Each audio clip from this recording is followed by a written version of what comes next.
Otu ECOFEPA achịkọbago nzukọ abalị abụọ ha nwere ebumnobi ya bụ ịkụziri ụmụ nwaanyị na ndị ntorobịa mkpa ọ dị na ha ga-azọta oke ha na ndọrọndọrọ ọchịchị obodo wee kpọkụzie ndị ntorobịa ka ha kepụtawanye ohere dị iche iche ha ga-eji na-atụkọ alụ ọnụ ma na-enyeritara onwe ha aka.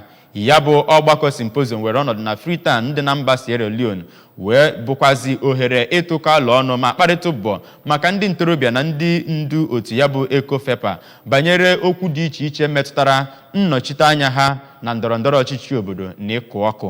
Anụta akara eze ABS na Abuja bụ Ekwi Ajide ga-akọlụla anyị akụkọ a n'uju.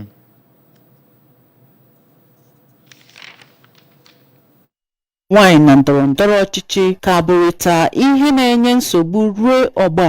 Onyeisi otu ụmụ nwanyị omebe iwu ECOWAS akpọrọ ECOFEPA n'afọ ịchafụ were saa n'okwu ya oge ọ na-emechi nzukọ mkpụrụ ụbọchị abụọ na Freetown bụ isi obodo Sierra Leone sịrị na otu ahụ agaghị ezu ike n'ịkwado itinye ndị ntorobịa na ụmụ nwanyị n'ọchịchị. Osote onye isi nke mbụ ECOFEPA Biodu Olujimi, onye haziri emume mmechi, kwuru na ọ dị mkpa ka ndị ntorobịa tinye uchu oge ọbụla ha nwere ohere ịchị ọchịchị ma tinye ike ha niile n'ihe ga-aba uru. Site na Abuja, Princess Ekwi Ajide, akụkọ ụwa ABS.